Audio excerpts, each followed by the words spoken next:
assim. Saúde os irmãos com a paz do Senhor Jesus. Por gentileza, tome o seu assento. Que bom que estamos na presença do Senhor, nosso Deus. Glória a Deus, porque o Senhor Jesus está aqui. Diga amém, por favor. Abra comigo a sua Bíblia, por favor. No Evangelho de Jesus Cristo, segundo escreveu Marcos. E nós vamos ao capítulo de número 16 e o versículo de número 15. E você conhece bem. Glória a Jesus. Hoje o tema do nosso estudo é povos não alcançados. E você sabe que os nossos estudos são feitos, os temas são feitos em oração, na presença de Deus, buscando ao Senhor. E esse tema foi além do que o que nós esperávamos. Na verdade, o que Deus tem para você essa noite é algo diferente. É algo mais profundo, é algo especial da parte de Deus para o seu coração. Glória a Deus. Glória a Deus. Estamos juntos? E disse-lhes: ide por todo o mundo, pregai o evangelho a toda criatura. Abra ainda, por favor, comigo a sua Bíblia no livro de Ezequiel. Livro de Ezequiel, capítulo 33, e nós vamos ao versículo de número 11.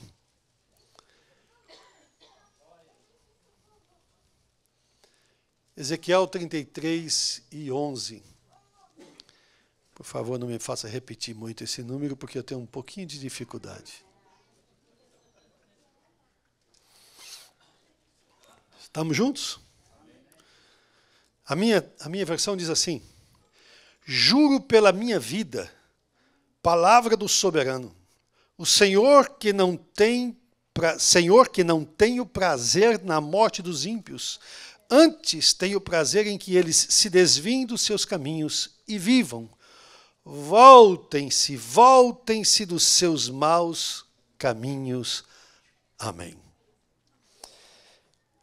Meus irmãos, no mundo que a gente está vivendo, o acesso à informação é cada vez maior, mas, por incrível que pareça, existem ainda muitos lugares que as pessoas ainda não ouviram falar do Senhor Jesus Cristo. Quando nós falávamos antigamente de povos não alcançados, geralmente a gente pensava em países que não haviam sido alcançados ainda pelo Evangelho.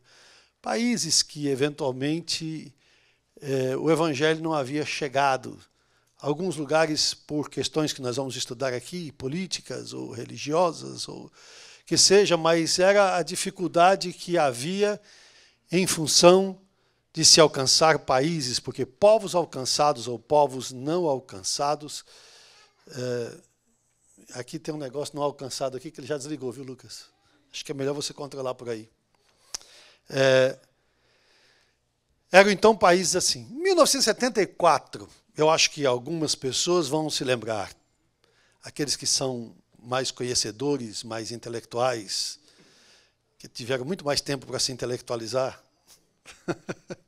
já percorreram muito mais anos na vida para se intelectualizar, se lembrarão daquela conferência evangelística, aquele seminário, a grande conferência de evangelização que houve na cidade de Lausanne, na Suíça, em 1974. Em 1974 eu era adolescente, né? E acontece que o irmão Billy Graham fez um trabalho lá na Suíça e reuniu líderes de todas as denominações do mundo inteiro. Na verdade, para a maioria deles, ele pagou as despesas para que eles estivessem lá em Lausanne, para falar da evangelização do mundo. Se tinha uma coisa que queimava na alma de Billy Graham, era a evangelização do mundo.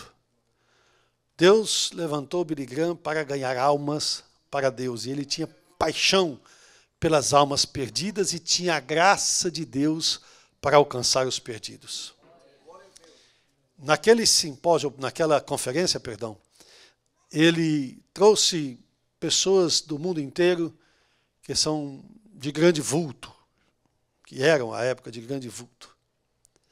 E uma delas que nós vamos estudar aqui trouxe uma consideração sobre os povos não alcançados numa perspectiva diferente de tudo que já se havia ouvido até aquela época.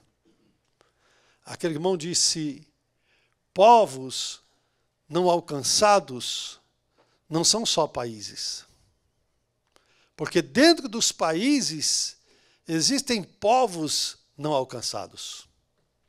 A gente fala de uma maneira geral e a gente acha que tem evangelho nos países, mas existem alguns lugares que o evangelho não chegou. Quando a gente fala, por exemplo, do Brasil, naquele ido de 1974, quando se falava de Brasil, o Brasil já era uma nação muito evangelizada. O Brasil, em 1974, deixa eu fazer um pouquinho de volta aqui, a Assembleia de Deus do Brasil, em 74, deveria ter talvez mais de 10 milhões de pessoas já. E já era muito evangelizado. Porém, dentro do Brasil, havia tribos onde o evangelho ainda não havia chegado. Tribos indígenas que o evangelho não havia chegado. Nós falamos de algumas nações e lugares e alguns clãs e tribos que eventualmente o evangelho não chegou. E quando a gente fala de povos não alcançados, nós vamos ver já o que é que isso significa. São nações que têm um número muito pequeno de pessoas que são cristãs ou de pessoas que tiveram acesso ao evangelho. A primeira coisa que nós observamos, que o pastor Marcos Germano, que é o nosso coordenador na Suíça e que também coordena a França e nos ajuda no Haiti, o pastor Marcos Germano foi quem desenvolveu esse estudo e ele colocou aqui para nós que existem hoje, segundo o projeto Josué, Joshua Project, que é um projeto para evangelização do mundo inteiro. Segundo esse projeto, existem 17 mil povos no mundo. Sabe o que é 17 mil? É muita coisa. Num lugar que não tem 300 países, né? São 200 e poucos países. 17 mil diferentes povos. Desses 17 mil, quase 7.500 são povos não alcançados, ou seja, povos que têm menos de 5% de evangelização ou de uma presença cristã. 7 mil povos. Não são 7 mil pessoas. 7 mil povos. Desses 7.406 não alcançados, existem também 7.406 etnias sem... É isso mesmo? É o mesmo número, né? Etnias sem nenhum cristão. Etnias são raças. Assim como o índio daquela tribo é um tipo de raça, o outro é outro tipo de raça, e outro tipo de raça. Existem 7.500 etnias, raças, que não têm nenhum cristão. Isso, irmãos, é uma coisa difícil, né? Quase a metade da população do mundo inteiro não tem um movimento cristão estabelecido. Pode passar, porque eu acho que tem outro aí. O suficiente, não tem um movimento cristão estabelecido suficiente para sobreviver a longo prazo sem a presença de um missionário estrangeiro. O que está dizendo? Essas pessoas não conseguem sobreviver a longo prazo sem a presença de um missionário estrangeiro. Ou seja, se não aparecer um missionário estrangeiro, vai sumir o pouco conhecimento que eles têm de evangelho e eles não vão saber o que é evangelho. As pessoas não vão saber quem é Jesus. para o nosso mundo ocidental, para a vida que a gente leva, para o país que a gente vive, parece impossível que alguém não conheça Jesus. Porque o nome de Jesus está em todos os lugares. Então parece que é quase impossível alguém não conhecer Jesus.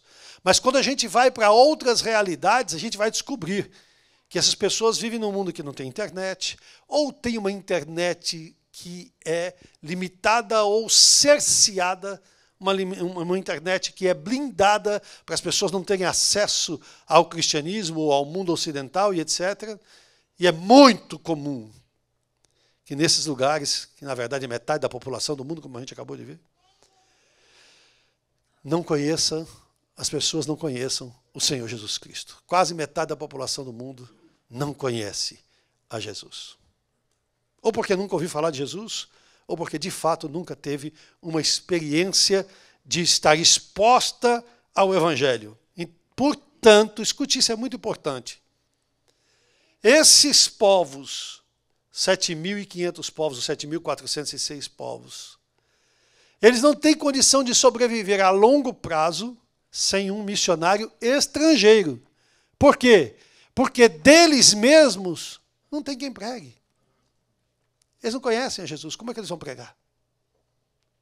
Eles não podem pregar o Evangelho.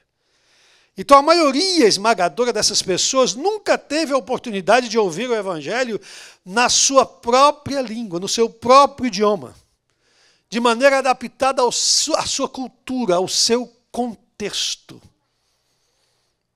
Para nós parece difícil entender isso, porque nós sempre conhecemos Bíblia dentro do nosso contexto, dentro da nossa cultura. A Bíblia foi traduzida de uma maneira que nós pudéssemos entender, com a linguagem que nós pudéssemos entender. E ainda assim, ela é dinâmica, porque a linguagem tem que se atualizar. Mas você imagina que estas pessoas, a maioria esmagadora dessas pessoas, nunca pôde ouvir o Evangelho na sua própria língua, no seu próprio idioma. Olha só. Da sua maneira, da sua cultura. Nós precisamos formar obreiros. Quando eu estava trabalhando, estudando esse estudo, essa tarde, ou ontem, essa semana, eu me lembrei de Bangladesh. Eu me lembrei do Haiti. Em Bangladesh, essa semana, o casal Swapon e a irmã Nipa nos perguntaram a respeito de batismo.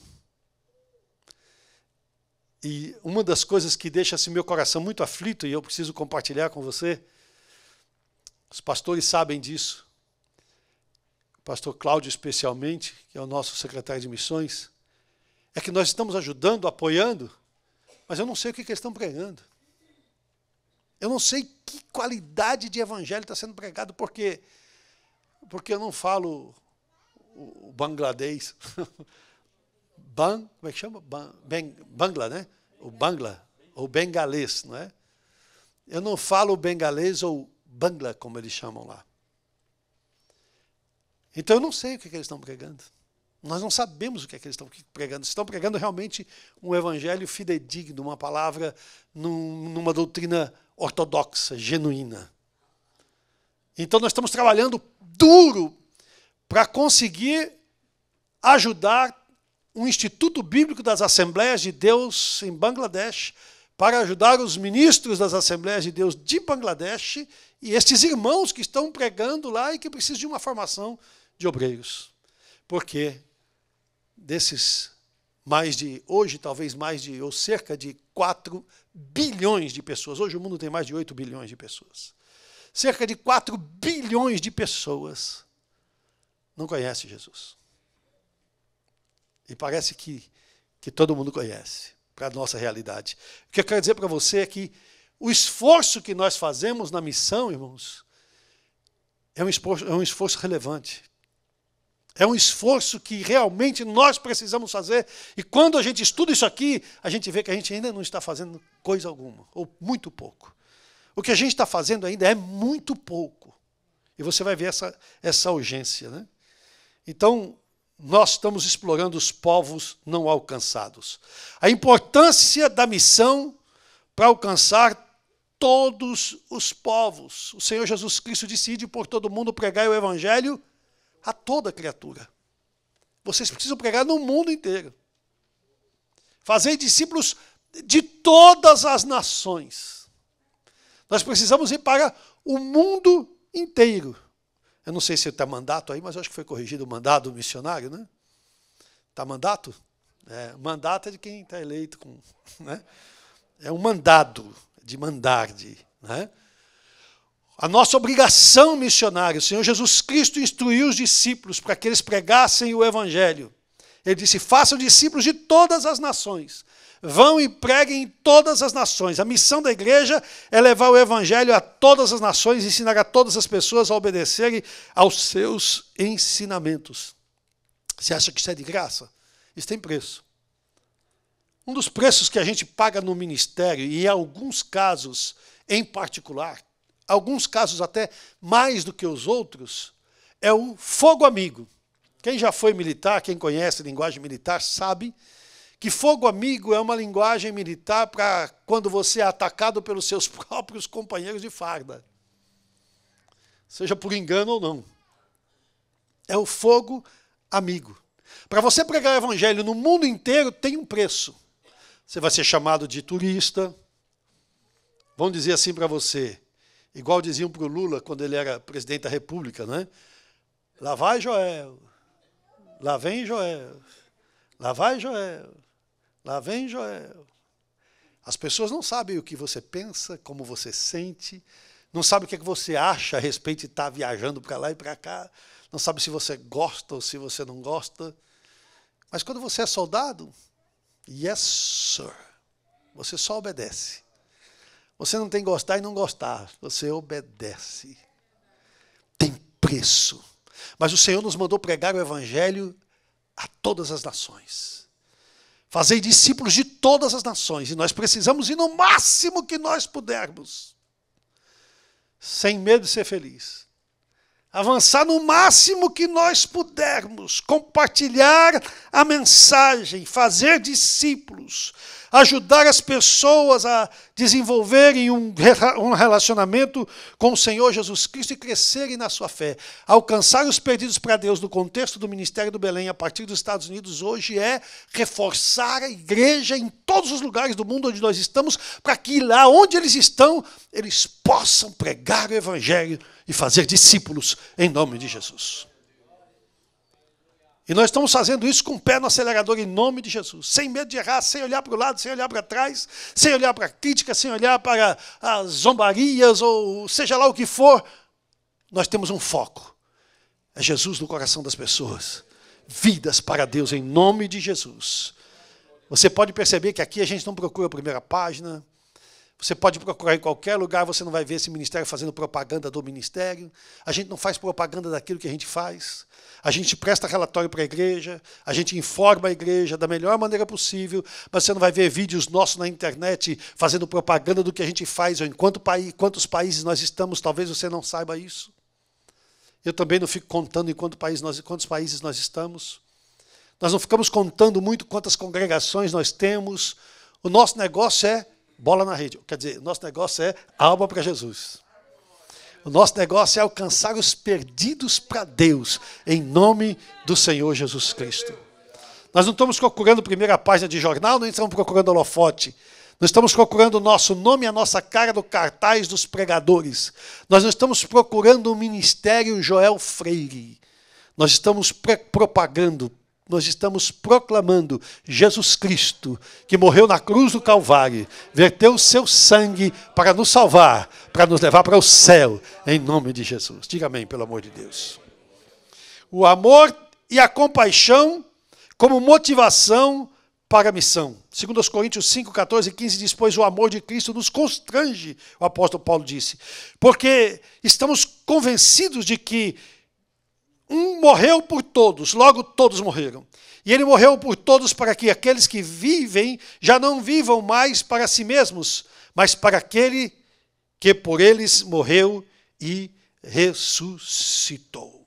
O que o apóstolo Paulo está dizendo, em outras palavras aqui, é o seguinte: o amor de Cristo nos constrange a tal ponto que nós temos que pregar o Evangelho. Que não tem outra saída, é pregar o Evangelho.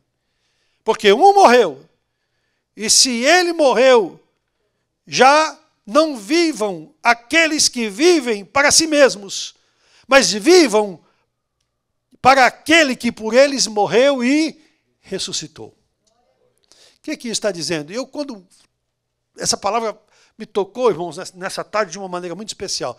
O irmão Silmo, nosso companheiro, o pastor Silmo, deveria estar ministrando essa noite e ele não pôde porque está em Columbus, Ohio. Está com seu netinho Jacob. Ore pelo Jacob, por favor, porque ele tem sido muito atacado com a enfermidade. E ore pelo Sam, pela esposa, pela família, em nome de Jesus. Irmãos, quando eu estava estudando isso aqui essa tarde, mais uma vez, que nós participamos do culto aqui, recebemos a ministração da palavra de Deus, isso tocou muito o meu coração. Porque o que nós estamos vendo é que metade da população do mundo está morrendo sem Jesus. 60 mil pessoas, ou mais de 60 mil pessoas, morrem todos os dias sem Jesus. Algumas conheceram a Jesus, mas não aceitaram a Jesus como Salvador. Outras sequer conheceram a Jesus. 60 mil pessoas. O mundo está indo de mal a pior, ladeira abaixo. A perspectiva, o parâmetro moral foi perdido há muito tempo. O respeito, aquilo que era sagrado como princípio se perdeu há muito tempo e até os namorados ficam conversando no culto hoje em dia.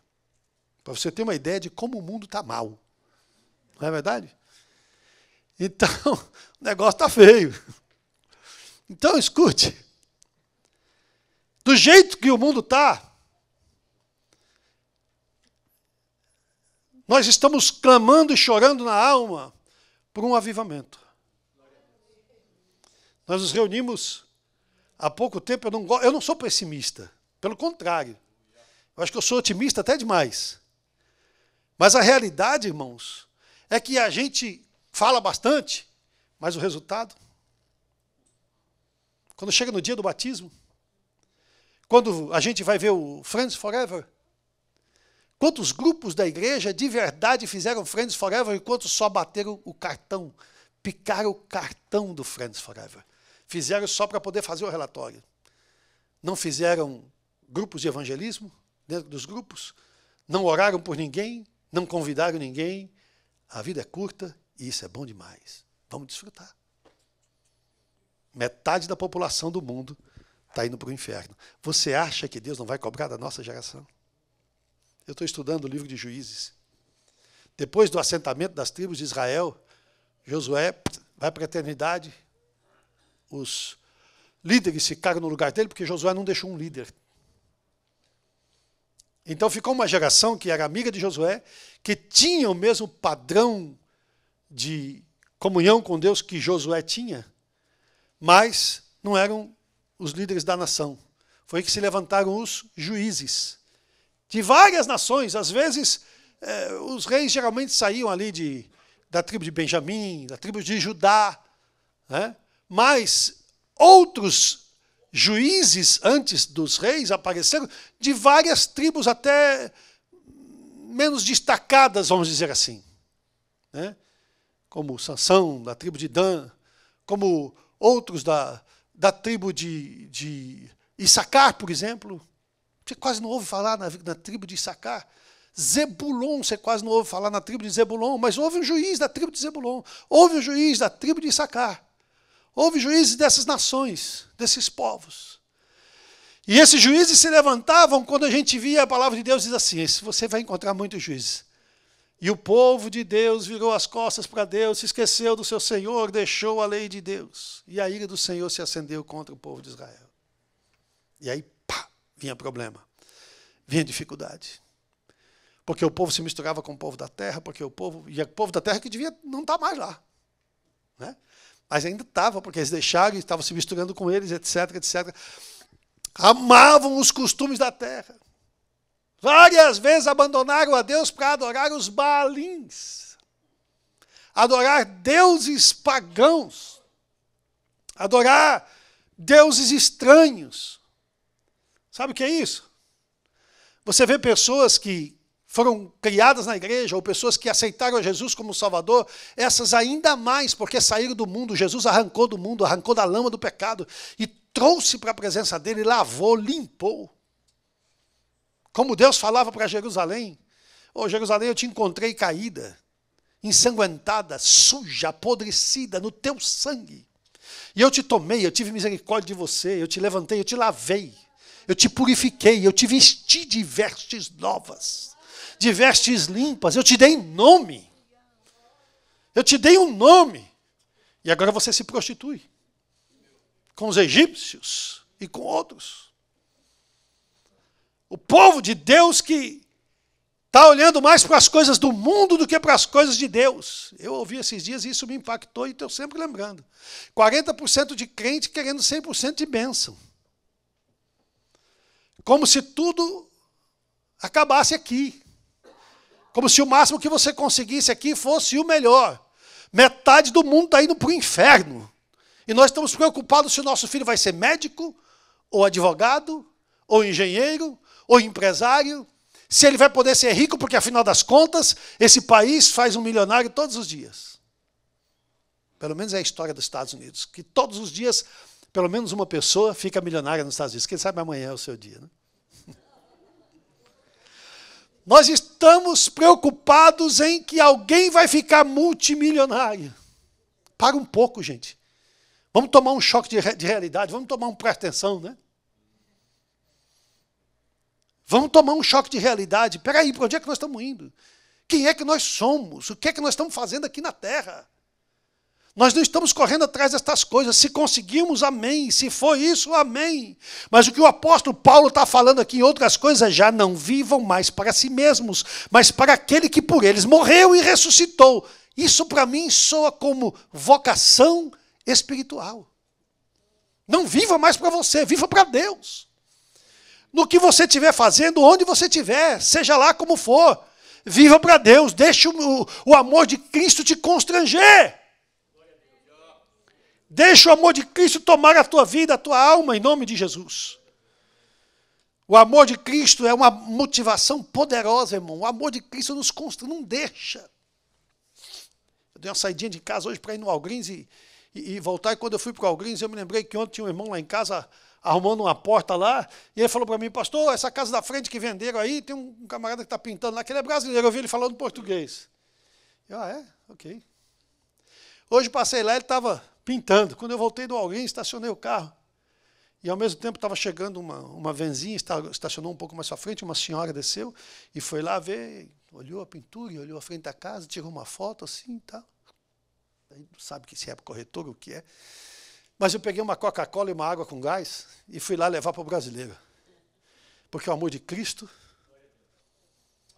Eu entrei no escritório e não conseguia trabalhar. Eu estava pensando no brasileiro. Brasileiro, será que tem Jesus? Será que esse brasileiro conhece Jesus? Não, mas eu estou ocupado, eu estou super ocupado, eu vou me atrasar nas minhas coisas aqui, não me posso... Mas será que o brasileiro... Brasileiro... Precisa de Jesus, brasileiro. Aí eu fui lá. E a mulher estava lá na frente da casa. E eu olhei para ela e falei para ela, tudo bem, a senhora que vai morar aqui, a senhora é a dona da casa? Ela disse, eu sou a dona da casa, sou eu que vou morar aqui. Eu, muito prazer, sou seu vizinho, moro aqui. Aquela senhora ali é minha esposa, a Mabel estava lá dentro da garagem, estava passando a vizinha. Eu falei, já conheci ela estava vizinha. Não, não é ela que é minha esposa, não. A minha esposa é bonita, dona. É aquela que está lá dentro da garagem. Olha. Está vendo, mamãe? E aí, eu conversei com ela. Americana, típica americana. Olhos claros, bem branca assim. E bem cara de gringa mesmo. Mas eu vi que ela parece que estava com um pouquinho de dificuldade de falar. Assim. Ela falava bem, ela pronunciava bem as palavras, mas parece que ela enganchava o raciocínio. Eu falei, a senhora é de onde? Ela falou, sou do Haiti. Do Haiti? A senhora não tem carne haitiana, né? Ela falou, sou nascida e criada no Haiti. É mesmo onde? Em Port-au-Prince. Uau! E ali conversamos um pouco. E sabe de uma coisa? O brasileiro era crente, mas a minha vizinha não é. O brasileiro vai embora, mas ela vai ficar lá. E nós vamos falar de Jesus para aquela haitiana, em nome de Jesus. Já falei para ela, nós temos missão no Haiti. Nós estamos pregando a palavra de Deus para os haitianos, em nome de Jesus. Estamos construindo escola no Haiti, em nome de Jesus. Não é hora da gente estar preocupado se vai ter o carro do ano ou não. Essas coisas vêm nem que a gente não queira, irmão. Hoje nós estamos fazendo um lease de um carro lá na Espanha com um preço mais baixo do que daqui nos Estados Unidos, que parece uma X5, um carro bonito, tremendo. E o lease de lá já vem com seguro, já vem com o imposto que a gente paga, aquele imposto anual, né? o IPVA, vem com tudo pago. Dentro da prestação do carro, pode ter uma coisa melhor. Não se preocupe, até a bênção que você perdeu no passado, ela vai sair correndo atrás de você. A Bíblia diz que as bênçãos passadas te alcançarão.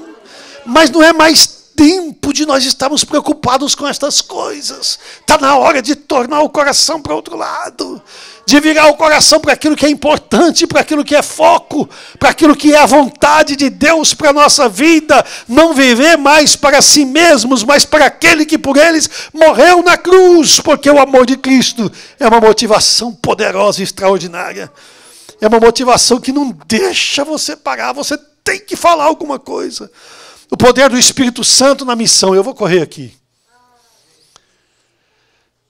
O Senhor Jesus Cristo, em Mateus 24, 49, ele diz, eis que sobre vós envio a promessa de meu Pai, ficai, porém, na cidade de Jerusalém, até que do alto vocês sejam revestidos de poder.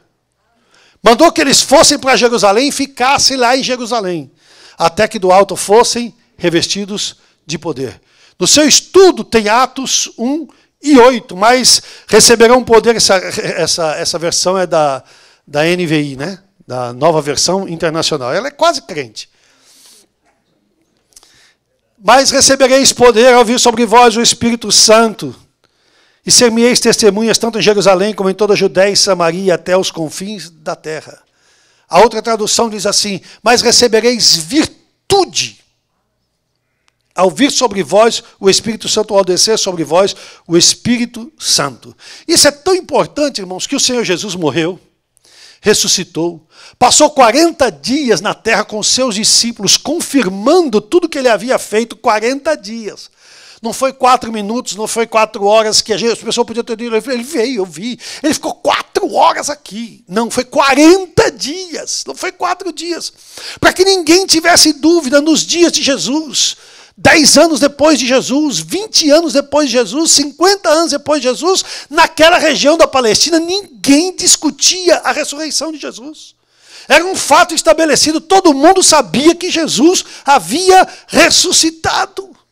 E ele fez isso para que todos tivessem certeza de que ele havia ressuscitado e para confirmar os seus discípulos. Para mostrar para eles que tudo que ele havia dito era verdade. Para mostrar para eles que o plano que eles não haviam entendido até o fim era verdade.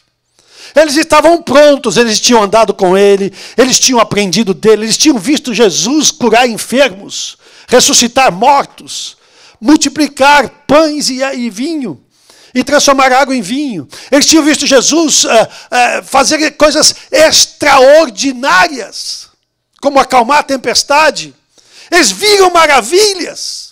Mas eles mesmos fizeram maravilhas. Eles curaram no nome de Jesus. E voltaram tão empolgados e disseram para Jesus, sabe, Jesus, no teu nome, até os demônios se nos sujeitam. A quem dera essa empolgação viesse ao nosso coração e queimasse como uma chama na nossa alma. Que nós pudéssemos estar empolgados com o Evangelho como eles estavam. Ou como nós estávamos há alguns anos atrás. Quando os nossos pais aceitaram o Evangelho. Quando os nossos pais foram consagrados a pastor, os nossos patriarcas, que eram tão empolgados com o Evangelho que não estavam preocupados se tinha que comer ou não, eles simplesmente saíam para pregar o Evangelho. Eles simplesmente saíam estourando canelas. O pastor Marinésio, que passou em Campinas antes do senhor, pastor Elias, ele era um grande homem de Deus, e um dia ele levantou a perna da calça, nós estávamos na faculdade, juntos. E ele levantou a perna da calça. Ele já tinha uns 70 e poucos anos de idade, estava estudando. Ele e a irmã Marina. E a Meibel e eu. E ele mostrou para nós a canela toda estourada de varizes. E ele disse, meu filho, isso aqui foi viajando 18, 19 léguas para levar a Santa Ceia para 4 pessoas. A pé.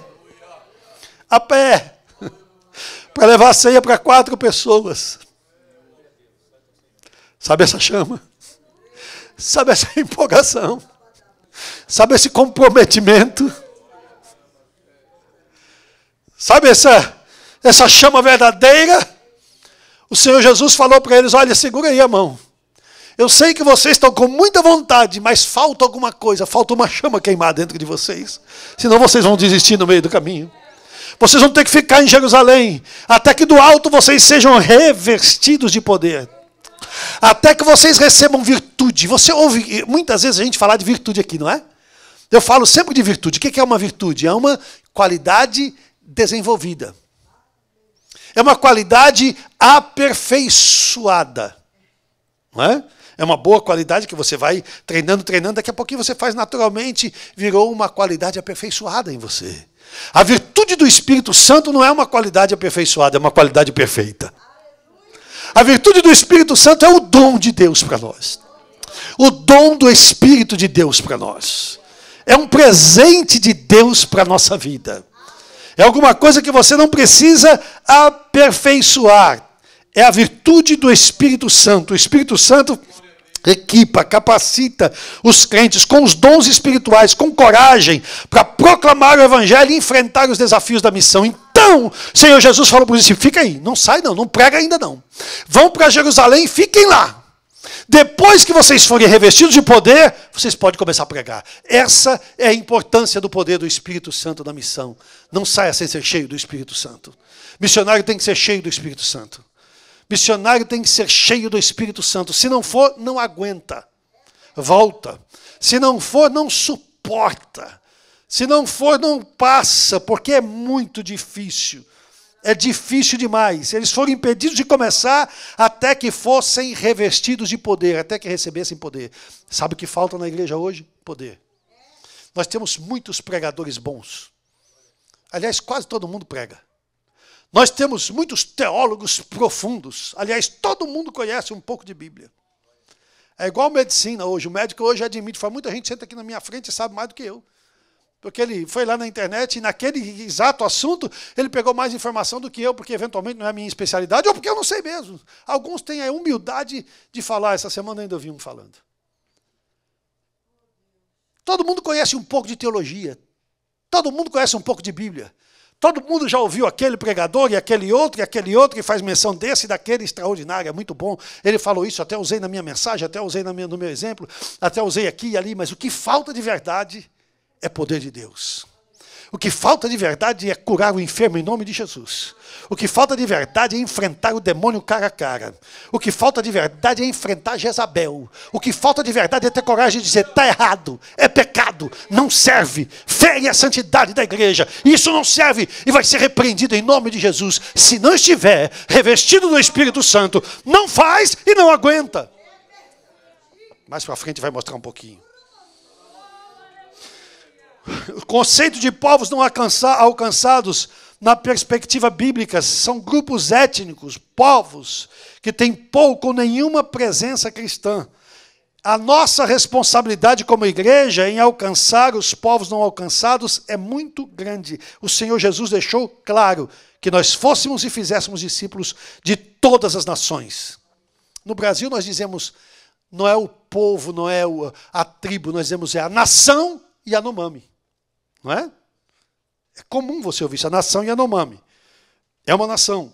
Romanos 10, 14. Como, pois, invocarão aquele em quem não creram? E como crerão naquele de quem não ouviram falar? E como ouvirão se não há quem pregue? Se os missionários estrangeiros não chegarem para formar pessoas ali naquele lugar, se os missionários estrangeiros não chegarem para eventualmente arrancar alguém e trazer, para que aquela pessoa comece a pregar o Evangelho no seu próprio idioma e na sua própria cultura, nós vamos perder alguns povos. Talvez o Evangelho não vá chegar em alguns povos. A responsabilidade é minha. A visão de Deus para todas as nações, Isaías 6 e 8. Então ouvi a voz do Senhor conclamando, quem enviarei? Quem há de ir por nós? Aquela revelação do coração de Deus que deseja que todo o povo seja enviado a todos os povos para levar salvação a todos os povos em nome de Jesus. A necessidade de que todo mundo entenda que cada um de nós, em maior ou menor instância, é um missionário. Você tem uma responsabilidade diante de Deus. O missionário é aquele que tem uma missão. E a sua missão na vida é exercer a sua vocação espiritual através da sua vocação profissional. Aonde você estiver, nem se for num lugar que você não pode falar muito. Vamos supor que você seja cabeleireiro, por exemplo. Eu não frequento cabeleireiro, eu vou num engenheiro capilar. É o professor Silvio ali, né? Então, é uma profissão que é difícil falar, né? Você que está sentado, porque ele fala o tempo todo. O dentista, né? Fala o tempo todo. Tem alguns que têm mais facilidade. Ele está ali para falar. É ou não é? Tem facilidade, tem oportunidade de falar, de pregar o evangelho. Mas não é só ele ou outro. Todos nós. E quem não tem como, tem que criar como. Tem que pensar como. Quando você começa a pensar na responsabilidade que você tem de pregar o evangelho, você está como que acariciando o coração de Deus. Você está no centro da vontade de Deus, porque é isso que Deus ama. Deus está investindo a sua vida para alcançar os perdidos. Tenha consciência disso, pelo amor de Deus. Isso é o mais importante, em nome de Jesus. O fim da missão e a adoração de todos os povos. Apocalipse 7, 9 e 10. Depois disso olhei e diante de mim estava uma grande multidão que ninguém podia contar, de todas as nações, tribos, povos e línguas, de pé diante do trono e do cordeiro, com vestes brancas e segurando palmas. E clamavam em alta voz: a salvação pertence ao nosso Deus, que se assenta no trono e ao cordeiro. Número 3.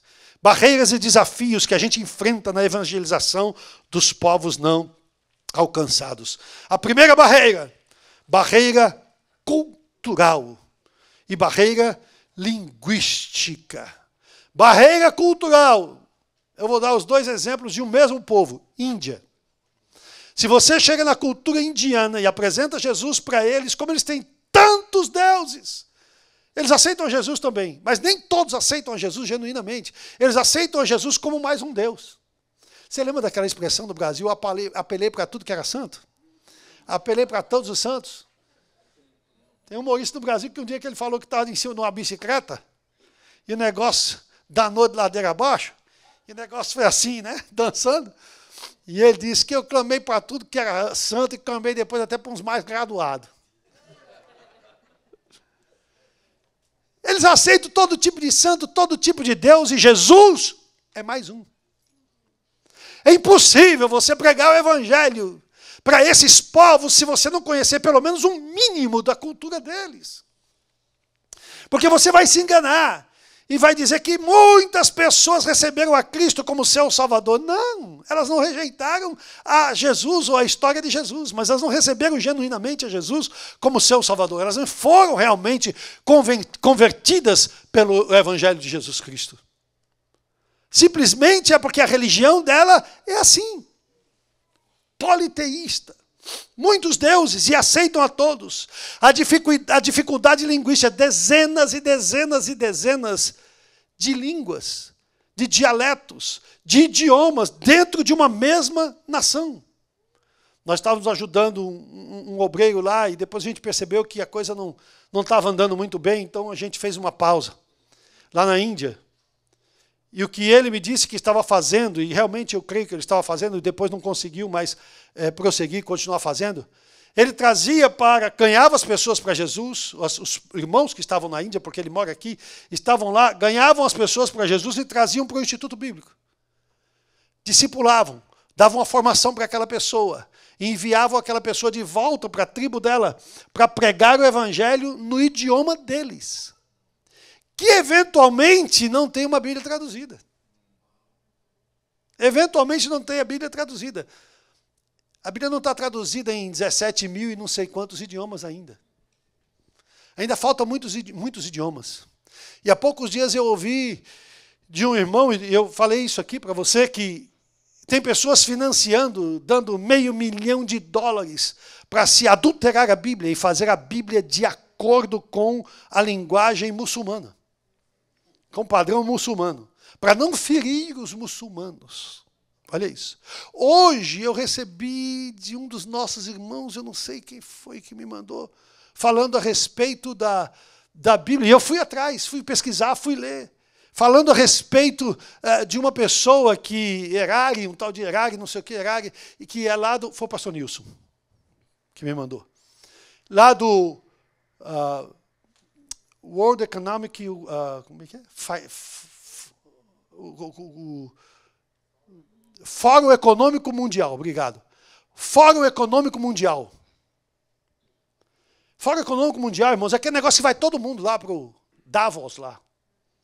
Vai todo mundo lá para a Suíça, para aquele lugar lá que se reúne as pessoas mais importantes do mundo para falar sobre a economia mundial, sobre a vida mundial. Tem um miserável lá, desculpe, Jesus, que ele disse assim, olha, nós estamos vivendo um tempo de uma era extraordinária. A televisão sempre mostrou aquilo que os homens produziam, a ideia do homem. O rádio sempre mostrou a ideia do homem. O jornal, a revista, tudo mostrou a ideia dos homens. A internet sempre mostrou a ideia dos homens. Mas hoje nós temos um instrumento que cria ideias. Inteligência artificial. AI. Ai, ai, ai. E escute isso. Através da inteligência artificial, nós podemos reescrever a Bíblia. E fazer um livro que seja padrão para todas as religiões do mundo.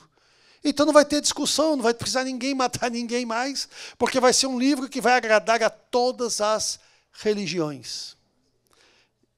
Eu não estou falando de alguém que está numa empresa ou alguém que está num fórum lá de São Paulo, não. Eu estou falando de alguém que está no Fórum Econômico Mundial.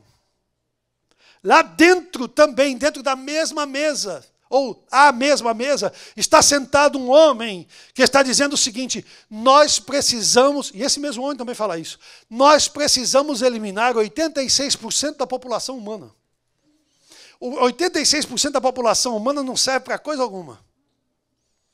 E esse mesmo homem que fala também de fazer um livro, uma Bíblia pela inteligência artificial, fala a mesma coisa, da irrelevância das pessoas. Que a única relevância que elas têm é existir para ser um dado dentro dos cadastros mundiais. É essa a importância das pessoas. Deus dá quase a mesma importância para o homem, né?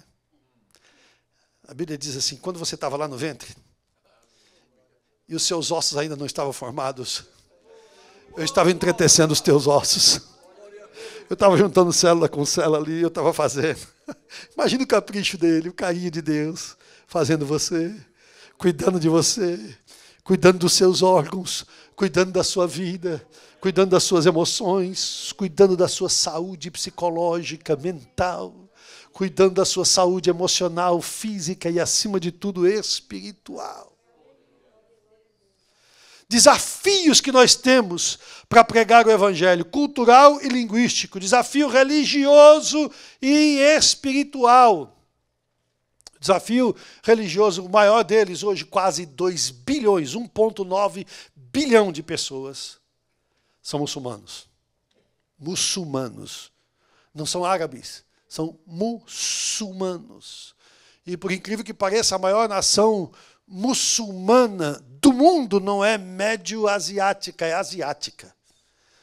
Não está ali na Arábia ou nos Emirados, é a Indonésia. É a maior nação muçulmana do mundo inteiro. Esse desafio religioso que nós temos. Porque o católico e nós, não é mais ou menos a mesma coisa. O católico fala para você, mas nós somos mais ou menos a mesma coisa, nós ficamos em Deus, ficamos não sei o quê. A gente tem um pouquinho de dificuldade com a Maria, com os santos e tal, mas a gente mais ou menos igual, é cristão. Muçulmano não. É diferente. E muito diferente. Nós temos uma resistência religiosa com eles. Nós temos a resistência religiosa para pregar o evangelho porque o diabo não está dormindo. Hoje o prefeito de Londres é muçulmano, o primeiro-ministro da Inglaterra é muçulmano, e eles estão avançando. Eu dei uma olhada no mapa enquanto estava estudando esse assunto para pregar, eu estudo. Eu dei uma olhada no mapa, e se você ver os pontos muçulmanos que tem na Europa, a Europa está quase toda tomada pelos muçulmanos. É uma coisa incrível. É por isso que Deus nos levou para lá. Eles vão pular no nosso barco. Nós chegamos no tempo da Piracema. Nós chegamos no tempo de ganhá-los para Jesus, porque nós os amamos. Nós os amamos. Ainda que eles creiam que o mundo os odeia, nós os amamos em nome de Jesus e oramos por eles várias vezes por dia, todos os dias, em nome de Jesus, sem escolher sábado ou domingo ou segunda ou terça, todos os dias. Todo dia que eu oro por eles. Depois você vai pensar e você vai rir da piada. Resistência espiritual. Essa resistência é espiritual. A resistência do maligno em levantar pessoas para espiritualmente deterem a marcha da igreja, ou quererem deter a marcha da igreja. Você sabe de macumbaria e de tantas coisas. Você chega em alguns lugares, você sente a resistência. Parece que a malignidade é quase palpável, parece que você pode tocar, o ambiente está pesado, está carregado. Não se preocupe, porque quando você chega, é demônio correndo para tudo que é lado, em nome de Jesus. Escuta uma coisa, um animal, ele tem os seus sentidos naturais mais aguçados do que o ser humano. O animal escuta mais do que o ser humano. O animal enxerga mais do que o ser humano. O animal vê cores que nós não enxergamos. O animal tem faro. Ele sente o cheiro muito mais do que nós. Quando nós temos medo de alguma coisa, a gente começa a se multiplicar em nós hormônios que soltam um odor, um cheiro. Tem animal que sente esse cheiro e sabe que você está com medo. Percebe que você está com medo dele. Quando o crente chega com medo do demônio, ele sabe que você está freaking out. Ele sabe que você está tremendo na base. Você chega lá assim, meio desconfiado. Nós estávamos aqui.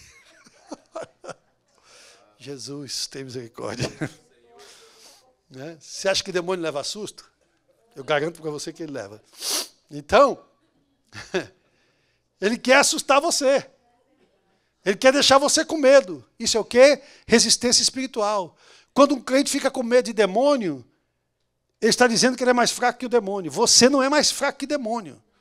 O Espírito de Deus está em você, e em Cristo você pode todas as coisas. Quando chegar um demônio, nem se preocupe, repreenda ele e sai no nome de Jesus. Se esqueça das suas fraquezas, se lembre que você está falando no nome de Jesus, e a receita que dá certo é da Bíblia. Da palavra de Deus, em nome de Jesus, porque você crê naquilo que você está fazendo, para a glória do nome de Jesus. Resistência, restrição política e social. Resistência ou restrição política e social. Alguns lugares que têm resistência política e social, Coreia do Norte, Arábia Saudita, a China, o Irã, todos esses lugares é proibido pregar o evangelho. Em alguns lugares, lá na Europa Oriental, é um pouco mais difícil também você pregar o evangelho. Alguns países demoraram muito para abrir, para poder entrar um missionário, como a Albânia, por exemplo, demorou demais para que alguém pudesse entrar lá para pregar o evangelho de Jesus Cristo. Mas nós temos que enfrentar essa barreira. Eu gosto de contar o exemplo de um irmão, o doutor Francisco Gamelin. É Francisco Gamelin mesmo, né, vó? A minha sogra tem uma memória terrível, perigosa. O Gamelin, doutor Francisco Gamelin, ele é médico especialista na área de face e filosofia. E ele, irmão Gamelin, é um homem de Deus. Ele aceitou Jesus porque alguém um dia deu um folheto para ele. E ele, para não ser deselegante e jogar o folheto fora na cara da pessoa, ele colocou no bolso e esqueceu. Mas em um determinado dia, em um determinado momento, ele pegou aquele folheto e leu. E aceitou a Jesus como Salvador. Você sabe que médico ganha bem. Ele se formou médico, ganha bem. Mas ele vive de uma maneira extremamente humilde, porque todo o dinheiro que ele pega é para viajar pelo mundo inteiro, em países onde o evangelho é proibido, para evangelizar e distribuir folheto, para a glória do nome de Jesus. E para a glória do nome de Jesus, o irmão Gamelin já foi preso algumas vezes. Foi felizmente preso algumas vezes. Ele falou, eu fui detido, me proibiram, me tiraram da estação de trem, não sei de onde, eu fui para outro lugar, e aí depois em algum lugar me prenderam e fizeram alguma coisa, mas eu continuei pregando. Restrição política, restrição social. Nós não podemos ceder a isso. Gente, sabe o que acontece? Eu não vou lá não, porque ele é judeu, eu não vou pregar. Eu trabalho numa casa, e sabe, eu não posso pregar lá, porque o patrão é judeu, a patroa é judia, sabe? Eles, então, eu respeito, eu tenho que respeitar. Respeito. A alma dela vai para o inferno. Você está respeitando o quê? Como é que é o negócio? Respeito o quê mesmo? Mas se eu falar alguma coisa, eu vou perder o emprego. Eu ouvi o testemunho de um camarada esses dias que disse assim, olha, eu me formei em advogado e meu pai não foi na minha formatura. Porque ele falou para o patrão dele, patrão, amanhã é a formatura do meu filho, ele está se formando advogado, eu queria que o senhor me dispensasse. Ele falou, não vai dar. Você vai ficar aqui, você não vai lá. Meu pai não foi, não pôde ir. 2 semanas depois, ele perdeu o emprego. O que adiantou ter perdido a formatura do filho? Perdeu o emprego. Ei! Se o emprego não vale isso, imagine o céu. Você tem que pregar o evangelho, em nome de Jesus. Nós temos que falar de Jesus para todas as pessoas, em nome de Jesus. Essa barreira que existe por causa de restrição social tem que cair. Judeu tem alma, e a alma dele precisa de Jesus. Quando chega na hora H, a unção do Espírito de Deus te toma e você prega e a pessoa se rende aos pés de Jesus. Essas restrições, irmãos, são desafios que a gente enfrenta de maneira real, são reais. E a gente precisa de sabedoria, de sensibilidade cultural, espiritualidade para superar. Não é por aqui, como é que é? Qual é o jeito que a gente prega? Paulo disse, eu me fiz de tudo para com todos, para de todas as formas chegar a ganhar alguns. Eu preciso alcançar vidas para Deus. O impacto da evangelização dos povos não alcançados. Estamos terminando. Transformação de vidas. O impacto que acontece, irmãos. Eu já contei para você aquela história daquele irmão da Indonésia, um pastor, nós estávamos na Costa Rica, se não me engano, num congresso, numa conferência missionária, eu estava lá representando o Brasil, e o irmão da Indonésia nos deu um testemunho que ele foi passear de carro, saiu de carro para o interior, lá para o povo dos interior, dos interior. E quando ele chegou lá no interior, tem uma vila que lá, segundo o costume deles, porque lá o negócio é família, é clã. Então você pode estar em qualquer lugar, mas a sua família segue todas as regras que a sua família principal tem. Não importa onde aquela família esteja. Não é? Então ele passou por um lugar e tinha uma ruazinha descida e tinha uma famíliazinha ali, na verdade era como uma comunidade. Uma comunidade ali que ele viu que era muçulmana. Um pouquinho mais para baixo, viu lá também as características muçulmanas, a bandeira muçulmana, não sei o que, etc. Aí na terceira também. Na última, lá embaixo, não tinha nada. Aí ele desceu, foi lá. E as pessoas estavam plantando arroz. Uma comunidade de 50 pessoas. As pessoas estavam lá plantando arroz. E ele, ei! E as pessoas pararam, olharam. Tudo bem? Eu sou de Jacarta. Aí as pessoas de Jacarta, vamos conversar com ele, vamos falar com ele, largaram então, foram lá falar com ele, chegou um cara da cidade aí, vamos falar com ele, chegou um cara aí lá da capital, vamos conversar com ele e tal, foram conversar com ele, e aí, tudo bem e tal, e você faz o quê? Eu sou pastor. Pastor? Você é pastor? Você é pastor evangélico? Sim, eu sou pastor. Faz 15 anos que nós estamos esperando algum cristão vir aqui pregar o evangelho para nós, porque a nossa família lá não sei aonde se tornou cristã, e esse povo daqui está fazendo pressão para a gente ser muçulmano, para a gente ficar no muçulmano, no islamismo, e nós queremos ouvir a respeito do cristianismo. Fala de Jesus para nós. Ele pregou Jesus para eles, e as 50 pessoas aceitaram a Jesus como seu Salvador. Toda a comunidade recebeu a Jesus como Salvador. Transformação de vidas é o resultado, o impacto do Evangelho. As pessoas são transformadas, absolutamente transformadas. Pode ser o pior pecador, Jesus salva e lava e transforma a vida daquela pessoa. Quem está em Cristo é uma nova criatura. Estabelecimento de comunidades cristãs. Olha aquela comunidade com 50 pessoas. Ali começou uma congregação. No Brasil não era assim também? Ia lá naquele bairro, pregava o evangelho, 3, 4 aceitavam Jesus, começava um ponto de pregação, daqui a pouco tinha uma congregação, a congregação nasceu e se multiplicou. Estabelecimento de comunidades cristãs. Multiplicação do testemunho e alcance além fronteiras. As pessoas começam a pregar o evangelho e alguns não aguentam, saem do Brasil e vêm pregar fora. Vão pregar em outros lugares. A segunda maior nação cristã do mundo hoje é a Coreia. E a Coreia, até a Segunda Guerra lá, ou a Primeira Guerra principalmente, né? Mas a Segunda Guerra não tinha evangelho. Os pastores chegaram lá depois. Eles começaram a aceitar Jesus como Salvador muito depois de nós.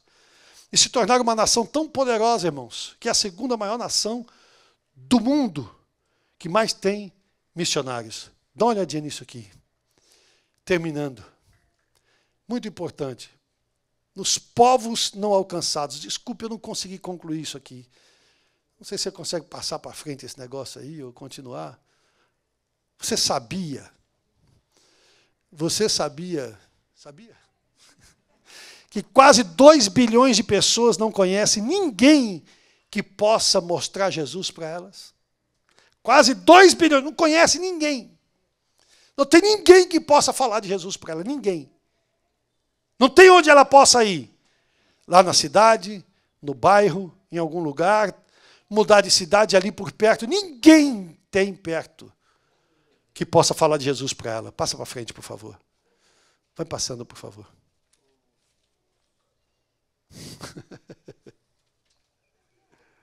Tá difícil, tá? É interessante que essas luzinhas aí, nesse mapa aí no fundo, são cidades, né? Onde tem milhares e milhões de pessoas que não têm Jesus como seu Salvador. Isso é muito triste, né? Graças a Deus que eu coloquei aqui também. Que Deus tenha misericórdia de nós. Passou? E esse, irmãos, é o final da história. 1 em cada 4 pessoas, 27,9% das pessoas da Terra, não tem como conhecer as boas novas. Quase 30% da Terra, não existe uma maneira da pessoa chegar a conhecer a salvação. Não tem como, ela não tem para onde ir. Ela não tem internet, na televisão, nada. Tudo que ela vê diz respeito a qualquer outra coisa, menos evangelho. Até pouco tempo atrás, não sei se você sabe disso, não tinha um canal de televisão evangélico em Nova York. Na cidade de Nova York, não tinha ninguém pregando evangelho na televisão. Resistência maligna. Qual é o símbolo da cidade de Nova York? Você se lembra, não? Hã? O símbolo. Big Apple. Né? Apple, representando o quê? Sin City, a cidade do pecado. Isso é o que representa Nova York. Conseguimos passar? Para frente? É um desafio danado. E eu não estou aqui com o resto disso que está escrito, mas isso é muito importante que você conheça só um pouquinho desses dados. Você conseguir desligar e pular para o outro slide só para a gente ver? Tá bom. Isso, vai lá. Pronto. Bom, agora você já sabe. Agora você já sabe. Uma mulher lá no Nepal, ela passa 2 horas todos os dias pegando gravetos para fazer fogueira, pegando madeira. Ela sabe exatamente onde ir. E ela sabe exatamente o que pegar. Mas ela não tem como conhecer a Jesus como Salvador. Existem pessoas em muitos países do mundo que não conhecem o Evangelho de Jesus e não têm como conhecer o Evangelho de Jesus. Aí, Eu pergunto para você, você já sabe, e daí? E agora? Essa mensagem muda alguma coisa na sua vida? Isso que nós estamos falando aqui faz alguma diferença para você? Ou será que nós vamos continuar simplesmente como que anestesiados? Como que alguém que parece que não faz efeito. A palavra não faz efeito no coração dela. Não faz diferença para ela. Não é suficiente você fazer um propósito e contribuir mais para a missão. É pouco. Não é suficiente você dizer, eu vou orar pelos missionários. É pouco. Não é suficiente você fazer um propósito no coração de fazer um intercâmbio missionário com uma das nossas congregações ou uma viagem missionária para cooperar, contribuir de alguma maneira para a missão. É pouco. Você não tem que mudar os eventos, as circunstâncias da sua vida. Você tem que mudar a atitude do seu coração. Você tem que mudar a maneira de você ver as coisas.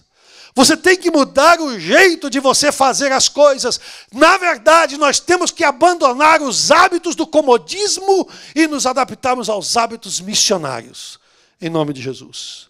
A consciência de que cada um de nós é um missionário. Eu vim para cá hoje, eu pedi que você viesse. Eu pedi para os líderes avisarem todo mundo para vir hoje. Na esperança de que hoje Deus falasse ao seu coração, depois de conhecer todos esses dados e de saber o tempo crítico que nós estamos vivendo, Deus nos chamou para este tempo. O que Deus tem à nossa disposição, em termos de condições, de sabedoria, de conhecimento, de autoridade, de poder, de dons espirituais, de extraordinariedade, é incomparável com qualquer geração antes da nossa. Porque nenhuma geração antes da nossa viveu o que nós estamos vivendo. Deus tem tudo à sua disposição. Ele só precisa de uma coisa: do seu coração. Só isso. Ele só precisa que você diga: Deus, eu vou fazer missão. Me mostra, fala comigo. Eu vou estar procurando, eu vou te perguntar, Senhor, eu vou perguntar a ti, meu Senhor, o que é que eu faço, o que é que eu falo, quando eu falo, como é que eu falo, como é que eu faço, qual é o approach, qual é a abordagem que eu vou fazer para falar de ti para as pessoas, como é que eu faço para entrar nesse negócio de orar pelos perdidos, como é que eu faço nesse negócio de criar grupo de evangelização no grupo GE, grupo de evangelismo, juntar duas pessoas e se colocarem de acordo, nós vamos orar por uma pessoa perdida que eu conheço, ok? Vamos orar por aquela pessoa perdida. Deus vai quebrar as barreiras, Deus vai romper a barreira, Deus vai falar ao coração, a pessoa vai ouvir o evangelho, ela vai aceitar Jesus como Salvador. Talvez você vai orar por 10 pessoas e uma vai aceitar Jesus como Salvador. Quem dera de cada 10 pessoas nós ganhássemos pelo menos uma para Jesus. Quem dera! Quem dera! Enquanto nós ficamos aqui falando desses últimos dados que nós demos aqui com esse globo girando aí, 200 pessoas morreram. 300 crianças nasceram. Nesses 4 minutos últimos aqui. 300 crianças nasceram. 200 pessoas morreram. Qual é a probabilidade de que as que morreram, morreram sem Jesus? Se for de acordo com os números que nós conhecemos, quase 50% morreu sem Jesus.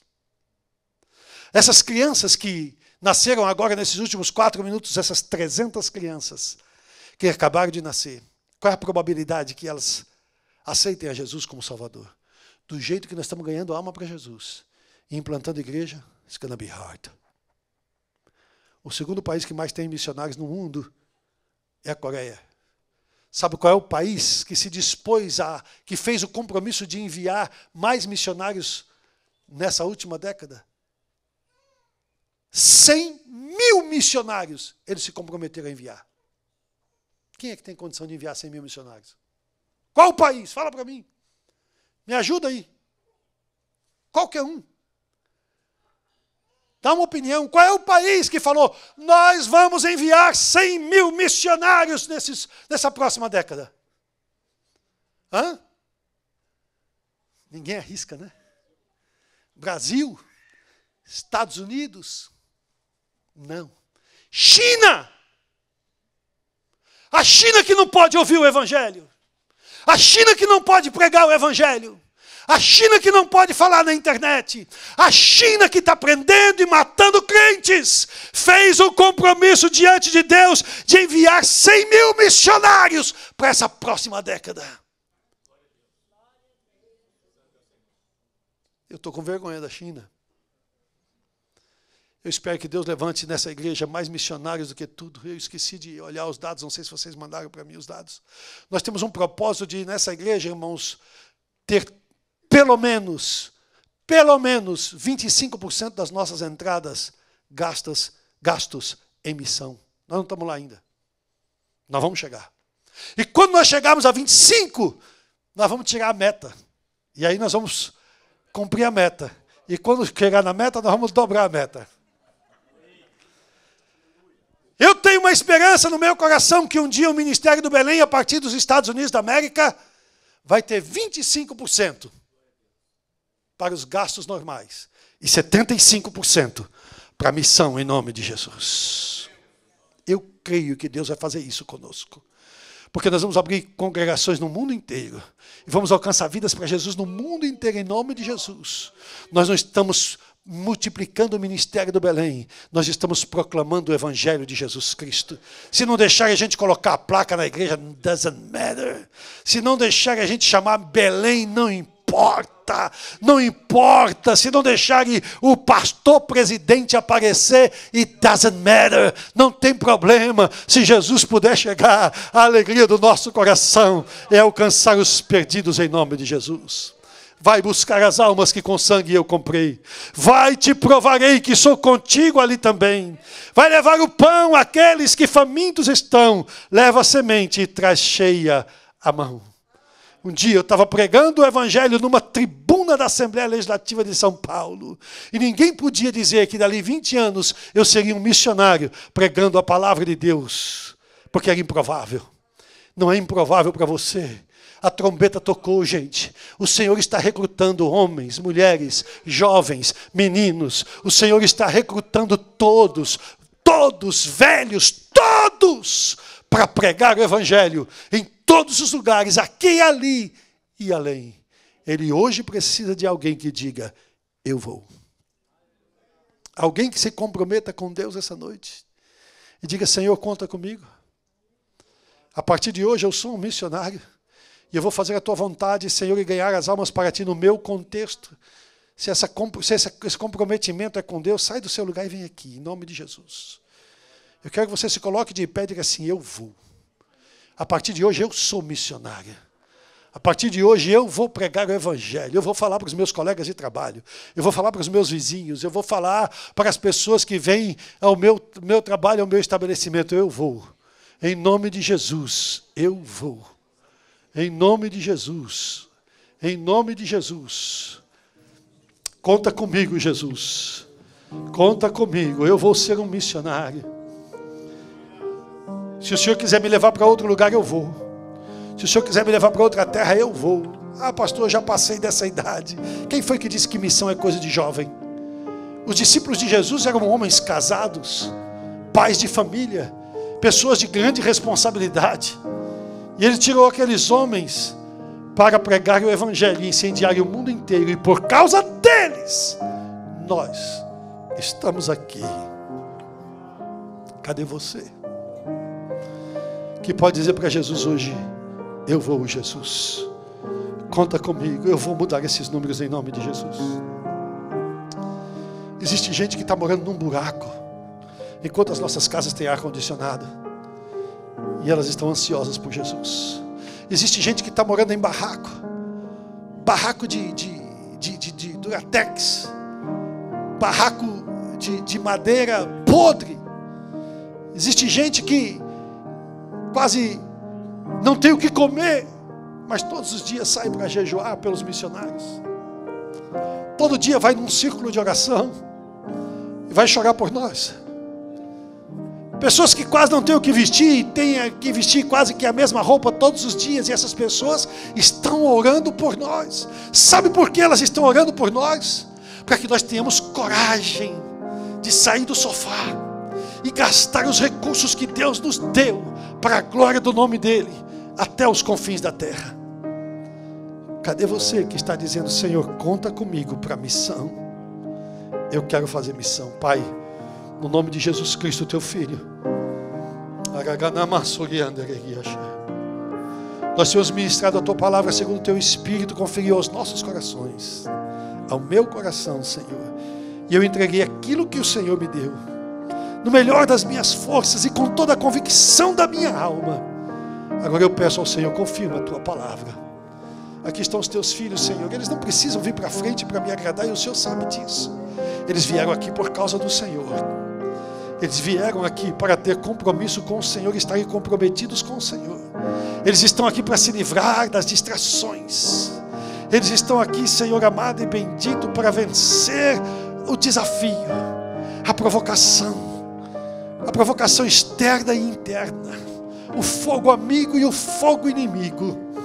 Pai, capacita o Senhor, em primeiro lugar com consciência, para que eles possam, Senhor, em nome de Jesus, se levantar, para que essa pessoa possa se levantar no teu nome e realizar a tua obra até os confins da terra, em nome de Jesus. Em nome de Jesus, confere poder agora, confere autoridade.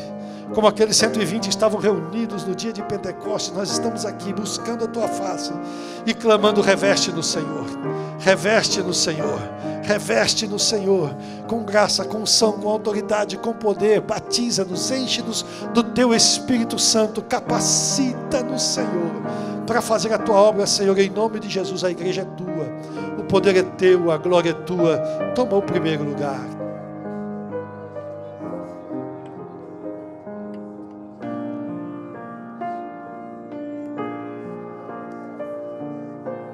Fica um pouquinho com Jesus.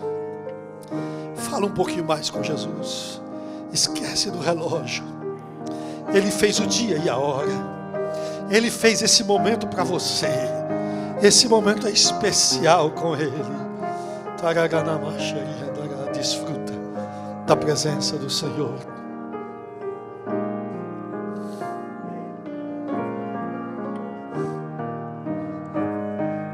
Glória ao teu nome, Jesus. Oh Deus, em nome de Jesus, levanta missionários essa noite. Vai buscar as almas que com sangue eu comprei. Pai, te provarei que sou contigo ali também. Vai levar o pão àqueles que famintos estão. Leva a semente e traz cheia mão. Leva a semente e traz cheia mão. A missão muitas vezes é tratada como emoção, mas a missão é consciência. A missão é escolha. Escolha, sem olhar para um lado nem para o outro, sem olhar para trás, olhando para Jesus, autor e consumador da nossa fé, em nome de Jesus.